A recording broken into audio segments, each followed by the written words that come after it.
So the next segment is going to be the first one in the sequence of segments on information retrieval. So what is information retrieval? It's one of the most important tasks on the web. People search the web daily.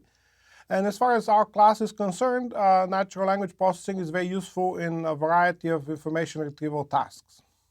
So search engines, things like Google and Bing and Baidu, Yandex dominate the online communities.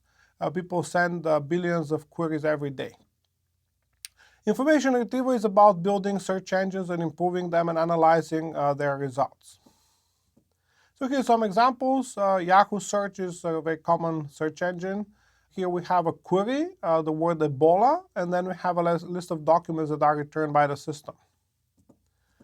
Amazon is a different type of search engine that involves products. The input is a product name such as Samsung Galaxy. The output is a list of products that match this description and their properties. There are other types of search engines out there. For example, the Library of Congress website, where you can search for books based on topics and authors and publication years and many other search criteria. So in addition to conventional search engines such as library catalogs, where you can search by keywords, titles, and authors, you can also have search engines based on text. For example, LexisNexis, Google, and Yahoo. You're typically allowed to search by keywords, and there's a limited support for queries in natural language. There are also image-based search engines, where you can search for images based on shapes and colors, and also the keywords that appear in their captions and descriptions. And you can also have question answering systems, for example, Ask.com, that specialize in answering natural language questions. We discussed those in a separate section of this class. And there are also some experimental clustering systems. Some old examples of those include Vivissimo and Clusty, where the results are shown in the form of clusters of related documents. So if we have a word that has multiple senses, each of those senses will get a separate cluster of results. For example, if the word is jaguar, the system doesn't know if you're looking for the car or the animal or the football team, and it will figure out that you have multiple senses of that word, and then it will give you the results for each of them separately. And the last type of search engines that I want to mention are research systems such as Lemur and Nutch, which are mostly used for research projects. Let's look at what kind of queries people ask on the internet. For example, how to get rid of stretch marks, or just single words like dodge, or names of people, or questions like how many calories are in pumpkin pie, and with a typo in this example. More examples of queries: Angelina Jolie and Brad Pitt, how to vote, Derek Jeter, interstellar trailer. So this last example shows that they're looking for some specific object, namely the movie trailer for a specific movie, Interstellar. They're also asking definitional questions, for example, what is Ebola? So I extracted those from a website that's part of Google that shows the most commonly asked queries on any given day. So how large is the web? Well, according to World Wide Web size, in 2014, there are about 45 billion pages indexed by Google and 25 billion indexed by Bing. So this is a fairly large number. And here's some more statistics about the web. So it has been reported that Twitter gets about 400 million tweets per day. About 2.5 billion photos are uploaded to Facebook every month. And that Google's clusters process more than 20 petabytes of data per day. So what are some of the challenges in information retrieval? For example, dealing with things like dynamically generated content, so pages that are not static, but rather get their output based on the user query. Any indexing of new pages that get added to the web at any point in time in a decentralized fashion. The increasing number of blog posts. It has been said that the size of the blogosphere doubles about every 6 months. So what kind of queries do users pose on the internet? Well, turns out that they're usually in the form of sessions. So users ask one query, and then they come back and revisit it later because they're still interested in the same topic. They may replace some of the words, add some of the words to get better results, or possibly start with a completely different query, but still within the same session. They often ask very short queries. The median number of words in a query on the internet is about 2 words long. There's a large number of typos and a small number of popular queries. So there's a power law distribution of the frequency of queries, and a very long tail of infrequent queries that are only asked once or twice in any given time period. Even though search engines provide advanced query operators such as word 1 near word 2 or word 1 immediately adjacent to word 2 or and or operations, most users don't use those except for phrases which users have learned should be included in double quotes. So what is information retrieval? It's a very important process that involves a collection of documents, a user's query, and the goal of this process is to find the relevant documents that match the user's query. So here are some of the key terms used in information retrieval. A query is a representation of what the user is looking for. It can be a list of words or a phrase. A document is some information entity that the user wants to retrieve. A document doesn't have to be a single web page. It can be a passage or it can be an entire website. A collection is a set of documents, and an index is a representation of the information that makes the automatic process of querying easier. A term is a word or a concept that appears in a document or a query. So let's look at documents. So documents are not just printed paper. They can be, as I said, any sort of records, pages, entire sites, images, people, movies, books, and so on. They're often encoded in many different formats, so there has to be some process that converts them to some standard representation, for example, Unicode. Documents have to be represented internally in the computer, and they have to be pre-processed. For example, metadata has to be removed, JavaScript, and some additional notations have to be removed. And the documents further have to be segmented into words and terms, and also into types and tokens. So just to remind you, a type is just a set of all the occurrences of the same word, and a token is every particular instance of that particular word. So what does a search engine look like? We first have to decide what we want to index. Then we have to collect that information, index it efficiently, and we have to make sure that the index is kept up to date. And then once we have built the index, we have to make sure to provide user-friendly query facilities. So here's the architecture of a typical search engine. We have our information sources in the document collector. That creates a document collection. Then we have a document processor that converts the documents into an index. Now on the other side, we have a query that gets processed by the query processor to form a query representation. And then there's a mapping between the documents and the queries to a process called document ranking, which processes the input documents, finds which ones are similar to the user's query, and returns search results, which are then shown to the user in the search interface. Then the user looks at those documents and decides which ones are relevant and which ones are not, and then possibly revises their information need and starting with a completely new query. Or they can just go back to the search engine and go to the next page of hits, for example, by essentially saying that the first page of hits was not good enough. As in many search engines, it's possible to update the query and produce a completely different ranking from that. So how are documents represented? Well, they're represented in the form of term document matrices.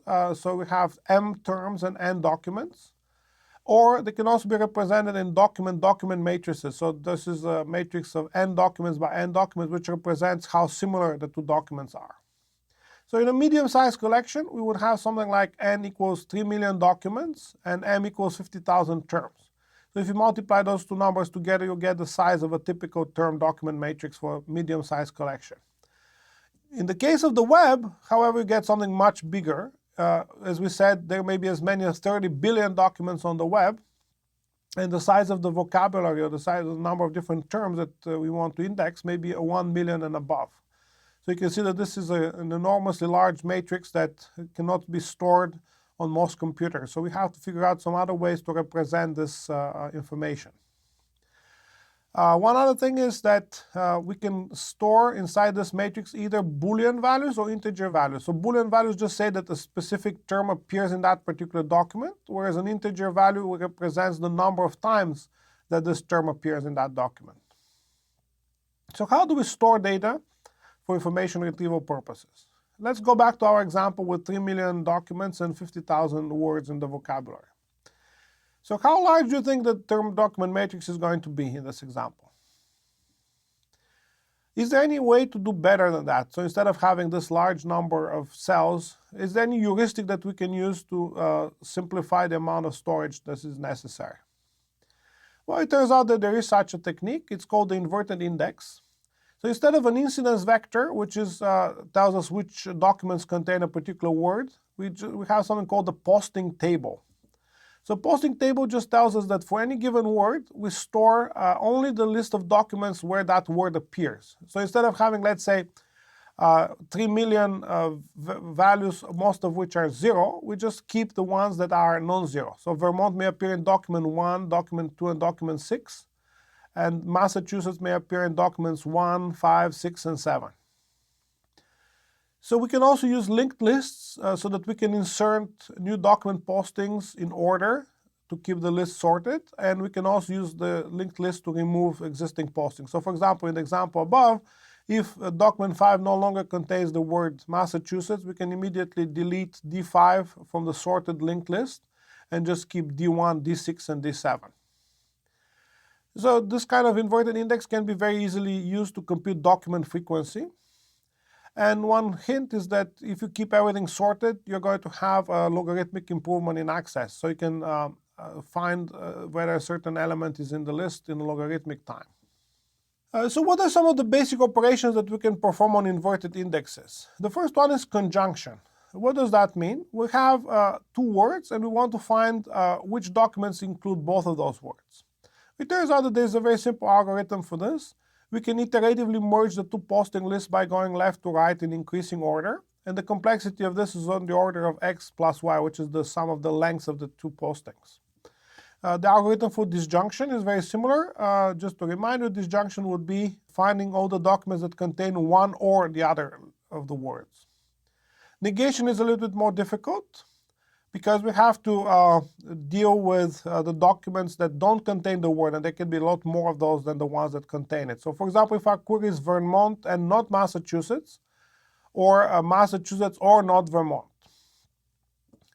So it's possible to build recursive operations so that we can deal with parentheses, and we can also optimize the inverted indexes by starting with the smallest set. So for example, if we have 3 words A or B or C, we may want to start by looking at the combining A and B into one query so that the result forms a smaller set of documents. And then we can combine that set of documents with the set that corresponds to the third word. So documents are typically represented in the so-called vector model. We have an n-dimensional space that has the different terms 1, 2, and 3, for example. And then each of the documents is represented as a vector in that vector space. And if you remember from another lecture, we can find the similarity between two documents in this vector space by taking the angle of the two vectors that correspond to them, or by taking the cosine of that angle. So queries are often represented the same way as documents, and this has several important advantages. It's mathematically easier to manage. So for example, the formulas for computing similarity apply to documents and queries, to just pairs of documents, to just pairs of queries, exactly the same way. But there's some problems. Queries are, as we said before, shorter than documents, so there has to be some additional processing necessary. So for example, if a query doesn't contain any of the words in the document, you may want to have some additional query expansion so that you can actually get some matching documents. And there are also syntactic differences. Documents are typically syntactically well-formed, whereas queries are not. And there's also a problem with repetitions of words or lack thereof. Queries typically don't repeat words except in some limited cases of phrasal combinations, whereas documents have many words that are repeated. So let's see how we represent a query as a vector. Just like documents, we can represent them in vector form. It's not a very efficient representation.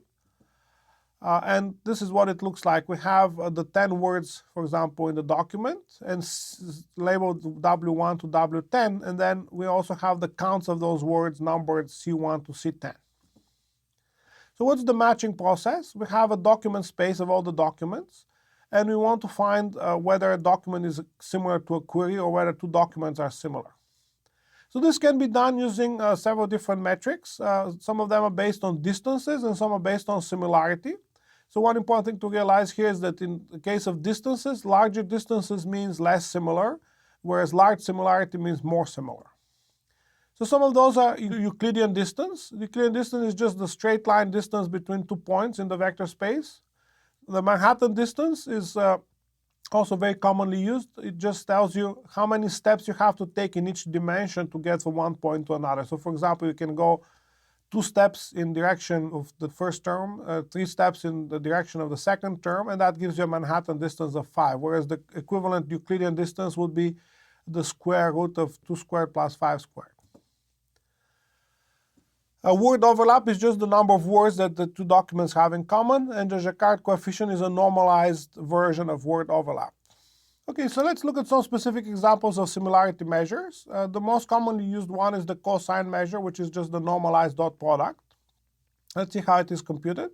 We have a document and a query, or we could also have 2 documents. But in this example, D is the document, Q is the query. So the formula for the cosine similarity sigma between the document D and the query Q is given in the middle. We have in the numerator the size of the intersection of the two. So those are the words that appear in both of the documents. Then divided by the square root of the 2 vectors. So we have the length of D times the length of Q, the square root of that. So in terms of the actual word counts, D sub I is the number of times that the word I appears in the document. Q sub I is the number of times the word I appears in the query. So we can just use the formula on the right-hand side to compute the cosine. The Jacquard coefficient is very similar, and it's just the size of the intersection of the two divided by the size of the union of the two. So here's an exercise for you. Please try to do it on your own. Compute the cosine scores in the following examples. D1 and D2 are 2 documents. D1 and D3 are another pair of documents. Given the documents D1, which is represented as the vector 1, 3, D2, which is 100, 300, and then finally D3, which is represented as 3, 1. So we're interested in 2 of those combinations. So for each of those, compute the corresponding Euclidean distances, Manhattan distances, and Jacquard coefficients, and figure out why some of them match and some of them don't match. Okay, so the next thing that we need to figure out is how to deal with phrase-based queries, so things like New York or New Mexico. So New York City, Ann Arbor, Barack Obama are very commonly used queries. We don't want to be able to match York is a city in New Hampshire, even though it contains the exact words that appear in New York City. So we want to find not only the documents that contain the words in the query, but also we want those words to appear in the right order. So this is done using a technique called positional indexing. So we're going to keep track not just of all the words in which documents they appear in, but also of the positions of those words in the documents. And so in that case, to find a multi-word phrase, what we need to do is to look for the matching words appearing next to each other. So for example, the word new may appear in position 300, York in 301, and city in 302. Okay, so now let's see how we can do document ranking in general. Well, it's a very straightforward process. We have to be able to compute the similarity between the user's query and each of the documents in the collection. This is typically done using cosine similarity. And one thing that we'll discuss a little bit later is TF-IDF weighting. For now, suffice it to say that it's a formula that gives more weight to content words, such as names and other important words, whereas low content words or so-called stop words have low TF-IDF value. So that corresponds to prepositions and articles. So once we have found the document similarities between the query and each of the documents, we just return the top K matching documents to the user. And it's also possible to do document re-ranking, where if any document returned is very similar to the documents that have already been returned before that, we may want to skip that document. So what's the formula for IDF? Well, the idea is that IDF is used to find which words appear in fewer documents. If a word appears in too many documents, that means that it's probably not very useful. That corresponds to prepositions and articles, as I said before. So IDF stands for inverse document frequency.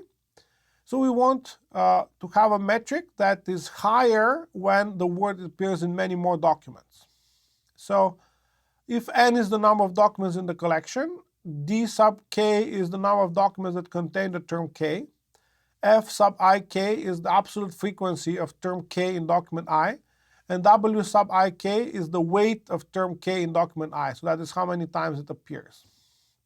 So the IDF is then defined for the term k as log base 2 of n divided by d sub k plus 1. So for example, if the word appears in all of the documents, then n divided by n is equal to 1, and log base 2 of 1 is 0, and then 0 plus 1 is equal to 1. So the lowest possible IDF that we can get is equal to 1.